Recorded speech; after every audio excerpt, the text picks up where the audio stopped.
오늘은 암페어 법칙에 대해서 공부를 하도록 하겠습니다. 저희 지난 시간에 비오사바르 법칙에 대해서 배웠어요. 비오사바르 법칙에 따르면은 어떠한 임의의 루프가 만드는 루프의 커런트가 만드는 매그네틱 필드도 우리가 사실 계산할 수 있다라고 얘기를 했죠.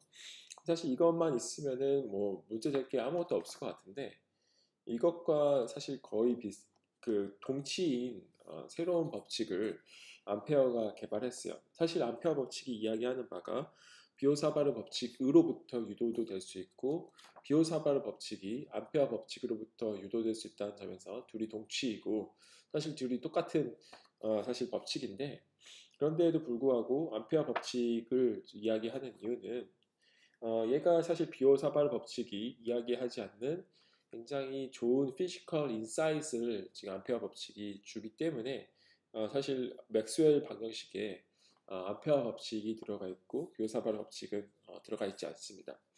더 나아가서 암페어 법칙이 비오사바르 법칙보다 더 제너럴하게 일반적이다라고 이야기할 수 있는 이유가 또 있는데 암페어 법칙을 조금 더 수정을 하게 되면은 우리가 AC 컨디션에서도 사용할 수 있게 돼요. AC 컨디션이라는 거는 커런트가 이런 식으로 일정하게 흐르는 게 아니라 커런트가 시간에 따라서 막 흐를 때 그때 이제 비오사바르 법칙은 성립하지 않는데 암페어 법칙도 원래 성립하지 않는데 암페어 법칙을 약간만 수정을 하면은 그걸 우리가 modified 암페어 법칙이라고 부르는데 그 경우에는 AC에도 일반적으로 성립하게 만들 수 있습니다.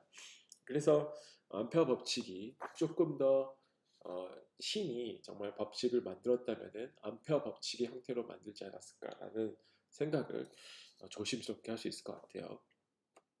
더 일반적이다라고 생각하고 더 피지컬 인사이트를 더 준다라고 얘기할 수 있습니다. 그래서 암페어 법칙이 무엇인지 우리가 설명을 하자면은 우리가 어떠한 룹을 우리가 생각하더라도 어떠한 페 루프 L 이거는 커런트가 흐르는 루프가 아니라 헷갈리니까 지울게요. 커런트가 흐르는 룹이 아니라 그냥 임의의 루프를 우리가 가상으로 생각을 할 때 그 가상으로 생각한 루프 위에서 우리가 매그네틱 필드를 전부 다 선적분을 하면은 매그네틱 필드를 선적분하면은 뭐가 되냐? 이건 항상 얘가 둘러싸고 있는 커런트가 된다. 여기가 I enclosed가 지나고 있으면은 그거는 I enclosed가 된다라는 이야기예요. 너무나도 심플하죠. 어, 지금 이걸 I enclosed를 이 방향으로 할게요. 어, 왜냐면은 지금 루프를 이 방향으로 잡았기 때문에 포지티브 방향은 이 방향이 돼야 돼요. 그래서 그 루프의 수직한 방향이 지금 이쪽 방향이잖아요. 이쪽 방향과 그 같은 방향이 지금 포지티브 방향이니까 I enclosed를 이쪽 방향으로 살짝 바꿨습니다. 이게 I enclosed가 이렇게 그 한 전선뿐만 아니라 예를 들어서 여기 이 경우에 예를 들어서 I1이 이렇게 흐르고 있고 만일 I2가 또 이렇게 흐르고 있고 뭐 I3는 또 뭐 이런 식으로 흐르고 있다고 합시다. 반대 방향으로 흐르고 있다고 합시다. 그러면은 I enclosed가 이 경우에는 뭐가 돼야 될까요? I1이랑 I2가 이쪽 방향으로 나오고 있고 I3가 이쪽 방향으로 들어가고 있으니까 얘는 I1 더하기 I2 빼기 I3가 돼야 되죠. 일반적으로 그러니까 이 페 루프를 지나고 있는 모든 커런트 그게 I enclosed인데 그것이 항상 이 루프를 따라서 매그네틱 필드를 선적분한 것과 같다라는 얘기예요. 너무나도 사실 쇼킹한 이야기입니다. 이걸 우리가 디퍼런셜 폼으로 쓰면 어떻게 될까요? 얘는 우리가 스톡 정리에 의해서 매그네틱 필드의 컬을 면적분한 거랑 같죠. 근데 얘 I enclosed는 또 뭐냐면은 J를 전류 밀도를 면적분한 것과 같죠. 이 두 개의 등식이 매그네틱 필드의 이그 적분 구간 S에 상관없이 항상 성립하기 때문에 따라서 우리는 curl of B가 J라는 것을 우리가 확인할 수 있습니다. 여기에 이제 그냥 I가 아니라 중요한 걸 빼먹었네요. 여기에 I에 비례한다라고 비례상수로 우리가 permeability를 사용을 할게요. permeability라는 비례상수를 우리가 사용하도록 하겠습니다. 그러면 여기도 뮤가 있고 여기도 뮤가 있겠죠. 이 뮤도 퍼미티비티와 같이 물질에 디펜드한 상수예요. 그래서 공기 같은 경우에는 퍼미어빌리티가 4파이 곱하기 10의 마이너스 7승 뭐 이런 식으로 나옵니다. 단위를 이야기하자면은 단위가 어떻게 될까요? 여기가 암페어이고 얘가 단위를 어떻게 잠깐만요. 단위를 좀 생각해 볼게요.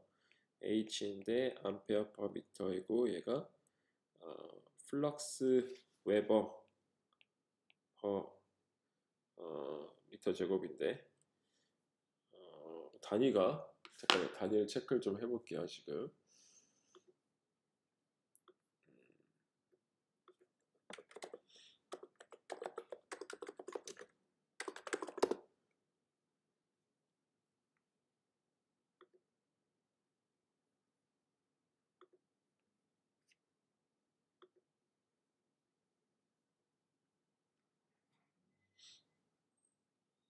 네, 헬리퍼미터입니다. 헬리퍼미터 SI 유닛으로 헬리퍼미터예요. 아무튼 지금은 이거의 물리적 의미에 크게 신경 쓰지 말고 이 매그네틱 필드를 선을 따라서 어떤 루프를 따라서 우리가 선적분을 하면은 그거가 항상 커런트에 비례해서 나온다. 근데 그때 비례상수를 우리가 퍼미어빌리티라고 부른다. 이라고 정도만 알아두면 되겠어요. 자, 근데 이거의 이 뜻이 뭔가요? 이 매그네틱 필드의 컬이 커런트라는 거예요. 근데 컬의 뜻이 뭐였냐면은 매그네틱 필드의 로테이셔널 소스가 어떤 필드의 로테이셔널 소스를 우리가 컬이라고 표현을 했죠. 그래서 이걸 다르게 우리가 그냥 말로 읽자면은 매그네틱 필드의 로테이셔널 소스가 커런트다라는 거예요. 근데 실제로 우리가 이런 걸 알죠. 그냥 커런트가 이렇게 흐른다 그러면은 커런트를 주변으로 매그네틱 필드가 이렇게 도는 거를 우리가 알고 있어요. 그야말로 커런트가 매그네틱 필드를 돌게 하는 소스다라는 거죠. 그래서 이게 영어로 하면은 로테이셔널 소스다라는 거예요.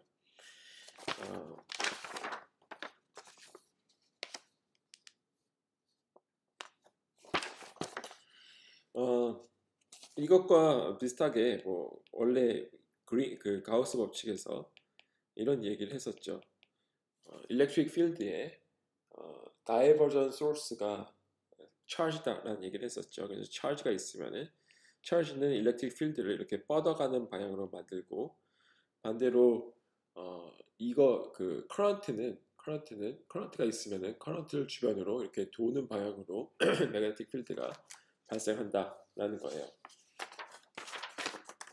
그래서 이게 암페어 법칙입니다. 이 암페어 법칙은 우리가 커런트를 루프를 어떻게 잡던 간에 항상 성립하는 애예요. 이건 또 나중에 배우겠지만 완전 항상 성립하는 건 아니고 지금은 DC 컨디션에서만 성립하는데 나중에 이제 맥스웰이 이 암페어 법칙을 살짝 수정을 해서 이것이 AC에서도 성립하도록 만들었습니다. 모디파이드 암페어 법칙은 항상 성립하는 거고 암페어 법칙은 여러분들이 DC에서만 성립한다라고 보시면 돼요.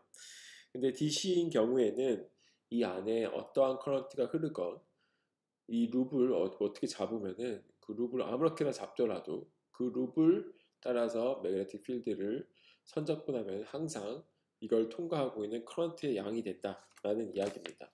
근데 이거가 있으면은 우리가 굉장히 유용한 것들을 많이 할 수 있어요.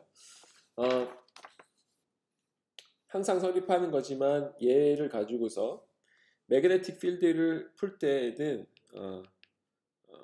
그렇게 항상 사용할 수 있는 것만은 아니에요. 그런데 그럼에도 불구하고 우리가 시스템이 우리가 구하려고 하는 구조가 시메트릭한 구조가 충분히 있으면은 암페어 법칙을 이용해서 매그네틱 필드를 쉽게 구할 수 있어요. 마치 이것도 마찬가지죠. 이 그 가우스 법칙이 동치였던 게 쿨롱의 법칙이었는데, 쿨롱의 법칙이 뭐 4파이 엡실론 제로분의 1 곱하기 Q분의 뭐 R 제곱 R 뭐 이런 식으로 얘를 이제 적분하면은 이제 우리가 어떤 임의의 차지가 만들어내는 매그네틱 일렉트릭 필드를 구할 수도 있었죠. 이거 정확히 씁시다. 정확히 쓰면은 R 마이너스 R 프라임의 3승 R 마이너스 R 프라임의 DR로 구할 수 있었죠. 그리고 Q 대신에 로 전하 밀도를 넣으면은 우리가 임의의 전하 분포에 대해서 일렉트릭 필드를 항상 구할 수 있었어요. 그죠? 그런데 이거는 이제 어떠한 차지 모양이든 간에 우리가 사용할 수 있는 식인데, 얘 같은 경우에 적분이 금방 복잡해졌죠. 우리가 이렇게 시메트릭한 구 차지가 만들어내는 일렉트릭 필드를 구할 때도 이 적분을 이용해서 구하려면 굉장히 까다로웠어요. 하지만 이렇게 시메트릭한 구조의 경우에는 우리가 가우스 법칙을 이용할 경우에 가우스 법칙을 이용하면 굉장히 쉽게 구할 수 있었죠. 얘를 둘러싸는 임의의 가우스 서피스를 생각하고 가우스 서피스 내에서 얘를 이제 면적분하면은 우리가 일렉트릭 필드가 여기나 다 동일할 거기 때문에 그러한 성질을 이용해서 일렉트릭 필드를 굉장히 쉽게 구할 수 있었어요. 얘도 마찬가지예요. 암페어 법칙 같은 경우에 비오사발 법칙은 어느 커런트가 흐르던 어느 모양의 커런트가 흐르건 얘가 만들어내는 매그네틱 필드를 우리가 구할 수 있어요. 비오사발 법칙을 이용해서 구할 수 있었는데, 얘가 만일 특별하게 좀 시메트릭한 구조인 경우에는, 예를 들어서 이렇게 스트레이턴 와이어가 있다. 스트레이턴 와이어가 만들어내는 매그네틱 필드를 구하고 싶다. 그러면 얘를 둘러싸는 이런 암페어 룹을 우리가 생각할 때 이 암페어 룹에서 이 위에서 매그네틱 필드가 달라질 이유가 없잖아요. 항상 같을 거잖아요. 그죠? 거리가 같고 얘가 circularly symmetric하니까 매그네틱 필드가 여기나 다 같겠죠. 그런 특징을 사용하면은 우리가 매그네틱 필드를 굉장히 쉽게 구할 수가 있습니다. 그래서 그런 예들을 좀 살펴보도록 할게요. 우리가 저번 시간에 비오사바르 법칙을 가지고서 몇몇 예를 풀었죠. 얘가 만들어내는 매그네틱 필드나 아니면은 스트레이턴 와이어가 만들어내는 매그네틱 필드를 비오사바르 법칙을 이용해서 꽤나 어렵게 적분을 해서 우리가 구할 수 있었어요. 우리가 오늘 그거를 암페어 법칙을 이용하면 훨씬 더 쉽게 할 수 있다는 것을 살펴볼 겁니다. 첫 번째로 인피니탄 라인 커런트를 보도록 하죠.